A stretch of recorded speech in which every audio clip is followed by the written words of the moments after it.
Have you ever been forgotten by someone you love?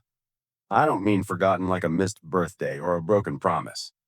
I mean truly forgotten, like your face, your name, your voice vanished from their memory, like you never existed.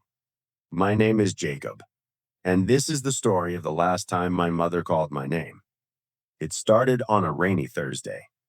I visited the nursing home as I did every week. The bus ride was quiet. The air smelled of wet leaves. In my hand was a small bag. Inside was a red scarf I bought for my mother.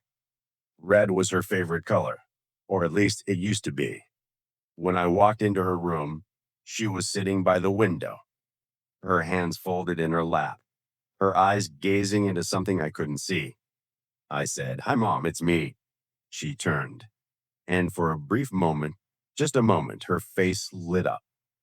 "Jacob," she said, "my name," like a beam of light in the dark. And then the light vanished. "Do I know you?" she asked. Alzheimer's is a quiet thief. It doesn't break in and steal everything at once. It tiptoes, takes piece by piece. First, she forgot what day it was. Then she forgot where the keys were. Later, she forgot Dad had died 10 years ago. Now, sometimes she forgot who I was. But on the good days, she remembered. On those days, we'd sit and talk. She'd tell me childhood stories I'd heard 100 times, and I never got tired of them because I feared the day those stories would vanish. And then came that Thursday, the day she said my name for the last time. I didn't know it was the last. How could I? That's the cruelty of memory. You never know the moment is the last. You only realize it later when you try to hear the voice again.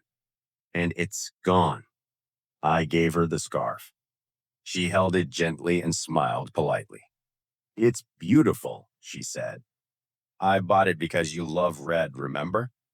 You said red makes you feel alive. You said it reminds you of your wedding dress." She hesitated. Her lips moved to repeat, "Red." Then she shook her head. "I'm sorry. I don't remember." I nodded. "That's okay." But it wasn't okay. I walked to the window, staring at the rain. People passed with umbrellas. I tried to picture her young, in that red dress, smiling, happy, holding my hand. And then I heard her voice behind me. "Jacob?" I turned. She looked at me closely. "Yes, Mom?" I think. I had a son named Jacob. My throat closed up. "Yes, that's me." She blinked. "Are you sure?" That night, I couldn't sleep. Her question echoed. "Are you sure?" I dug through an old drawer and found my college voice recorder. The next day, I brought it to the nursing home. I asked, "Mom, can I record your voice? I'm doing a project." She smiled. "Of course." For the next 3 weeks, I visited every other day. Each time I asked simple questions. What's your favorite food? Where did you grow up? What was I like as a child? Sometimes she remembered. Sometimes she imagined.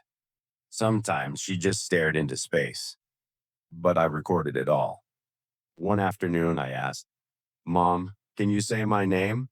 She hesitated, then said, "Jason?" "No, Mom, I'm Jacob." She chuckled hoarse. "Jacob, that's right, my sweet boy." That was the last time she said my name. I didn't know it then. A month later, she stopped speaking. Not completely, but her words were broken. She stuttered, spoke in fragments, said things no one understood. She smiled or cried or hummed old songs, but she never said my name again. And I still visited.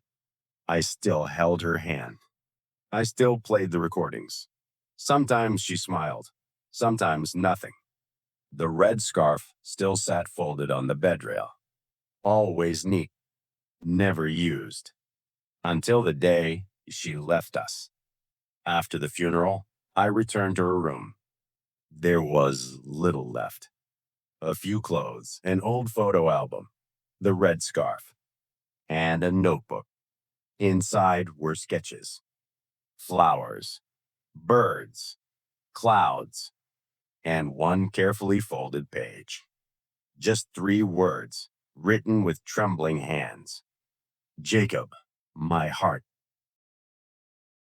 I cried for a long time, because even if her voice forgot me, her heart didn't. From Tailcrafter English, learning English isn't just about grammar or vocabulary. It's about connection. It's about saying, Mom, I love you before it's too late. It's about hearing your name and feeling seen. If you're learning English to speak with someone you love, keep going. Even if your voice trembles, even if they might forget, because love remembers. And sometimes just saying someone's name can bring them back, even for a moment. So say it. Say their name. Say yours. You might not know it's the last time, but you'll know it mattered. Don't forget to subscribe to Tailcrafter English. We share emotional stories every day to help you learn English through feelings, memories, and meaning.